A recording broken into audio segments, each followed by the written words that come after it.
Bonjour à tous et bienvenue dans cette nouvelle vidéo. Nous allons voir en détail tout ce qu'il faut savoir sur le grip ou la position des mains. Nous avons déjà vu qu'un bon grip nécessite d'avoir une bonne tonicité des doigts. Sur ce schéma, nous voyons très bien que nous n'avons pas de muscles sur les doigts et uniquement des tendons, ce qui explique que la tonicité des doigts diminue relativement rapidement et nécessite un entretien régulier tout au long de votre carrière de joueur ou de joueuse. Les muscles de la main se situent au niveau de la paume, ce qui explique que la paume arrive à conserver plus longtemps une relative tonicité. Personnellement, si je ne joue pas durant 1 ou 2 mois, la première chose que je fais dans ma reprise de mon entraînement est de renforcer mes doigts.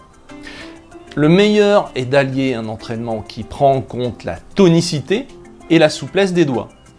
Une bonne tonicité des doigts permet de ne pas être obligé d'agripper avec beaucoup d'intensité pour contrôler votre club. Bien sûr, l'adage qui dit qu'il ne faut pas serrer le club ne s'applique qu'à des joueurs ayant une bonne tonicité de doigts de bonne qualité. J'attire votre attention, surtout pour ceux qui sont concernés par des grips qui lâchent très souvent le club. N'attendez plus, commencez tout de suite par renforcer vos doigts et vous allez constater qu'en quelques jours, vous lâcherez beaucoup moins souvent votre grip sans rien changer. La tonicité des doigts s'améliore très rapidement, mais malheureusement, elle diminue aussi vite. Nous avons vu aussi que le meilleur grip de jeu sur le parcours est un grip qui privilégie le bien-être, le fait de se sentir bien. Il ne faut surtout pas chercher à modifier son grip sur le parcours, car vous ne saurez plus jouer, et c'est le meilleur moyen d'avoir envie de tout envoyer promener. Vous devez utiliser une stratégie indirecte, vous devez différencier votre grip de jeu que vous utiliserez sur le parcours, où le bien-être est prioritaire, du grip d'entraînement, où la maîtrise technique sera prioritaire. Bien sûr, les changements se feront en priorité dans votre grip d'entraînement. Vous allez mettre 2-3 mois pour intégrer les changements dans votre grip d'entraînement.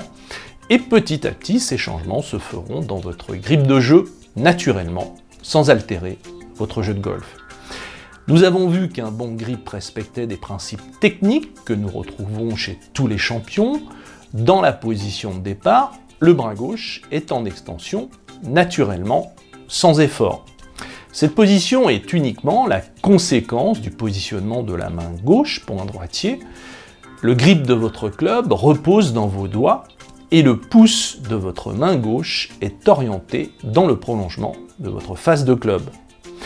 Pour recouvrir la paume et apercevoir les 2 premières articulations métacarpo-phalangiennes de votre main gauche, vous faites un discret mouvement de rotation interne et d'adduction de la main sur l'avant-bras, tout en conservant le grip dans les doigts et le pouce dans l'axe du club.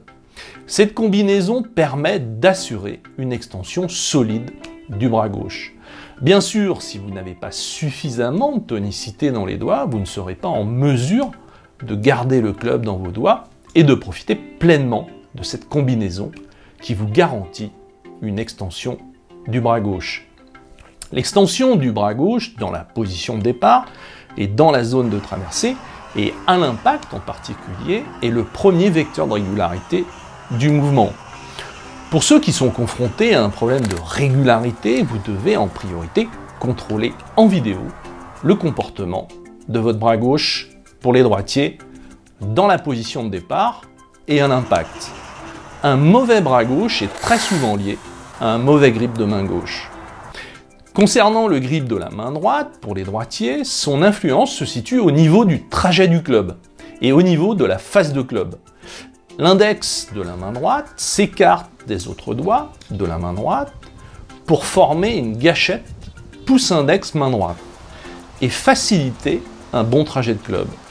Je vous rappelle que le trajet du club représente le 2e vecteur de régularité du mouvement. Le trajet du club prend en compte le trajet de la montée et de la descente. Et vous devez soit monter et descendre par le même chemin, trajet de club sur un plan, ou soit descendre dans un plan plus plat que le trajet de la montée, trajet de club sur 2 plans. Pour que la gâchette pouce-index main droite puisse jouer correctement son rôle, en dehors d'avoir l'index de la main droite qui s'écarte des autres doigts de la main droite, votre gâchette pouce-index main droite doit être tonique et dynamique durant le mouvement. À aucun moment, la gâchette pouce-index main droite ne lâche le club. La majorité des champions d'aujourd'hui ont la gâchette pouce-index main droite tonique et dynamique. Cette gâchette pouce-index main droite permet de stabiliser durablement le trajet du club. Concernant son influence sur la phase de club et la trajectoire de balle, le positionnement de la main droite est très important. La différence de la position de la main droite dans les grippes de champions explique les différences d'effets naturels que les champions ont tendance à faire. Certains jouent avec un effet naturel en fade, gauche-droite pour les droitiers, et d'autres avec un effet de draw, droite-gauche pour les droitiers. Sur ces images, la différence de placement et d'orientation de votre main droite va influencer l'effet naturel que vous allez donner à votre balle. Les joueurs qui jouent majoritairement en fade ou en trajectoire plutôt droite ont l'orientation du V formée par le pouce index main droite, orienté dans la direction du menton. Les joueurs qui jouent majoritairement en draw ont le V orienté majoritairement vers l'épaule droite pour les droitiers. L'erreur la plus connue que l'on ne voit jamais chez un champion est le V orienté dans la direction de l'épaule gauche pour un droitier. Dans ce cas, la balle est systématiquement coupée avec un effet au mieux en fade et au pire en slice. En plus, si vous cumulez la pronation défaillante, qui reste l'erreur la plus courante chez un slicer récurrent, plus un grip avec un V orienté vers l'épaule gauche, tout est fait pour que le slice s'épanouisse chez vous.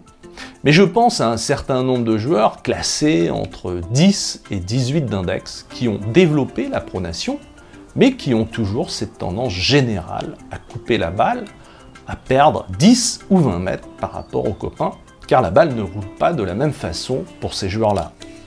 Dans la quasi-totalité des cas, l'erreur se situe au niveau de l'orientation du V formé par le pouce index main droite. Vous devez en priorité contrôler l'orientation de votre V si vous êtes dans ce cas de figure. Si vous êtes vraiment motivé, avez envie de passer à l'action et être prêt à développer votre grip et une bonne action des mains, alors voici ce que vous allez obtenir avec cette formation. Vous allez constater que le grip est facile à mettre en place en prenant en compte le renforcement des doigts et l'utilisation d'un grip d'entraînement. Vous pourrez profiter pleinement et rapidement de l'amélioration de votre grip car en dehors de développer votre pronation, surtout si vous subissez le slice récurrent, vous verrez en détail les différents styles de jeu, les coups tenus qui nécessitent une bonne tonicité des doigts et qui, en dehors d'améliorer vos coups dosés, sont une excellente alternative dans vos grands coups, surtout dans la sécurité qu'elle apporte. Les coups swingés qui sont en général les plus utilisés et les coups hybrides qui sont un très bon compromis entre les coups tenus et les coups swingés.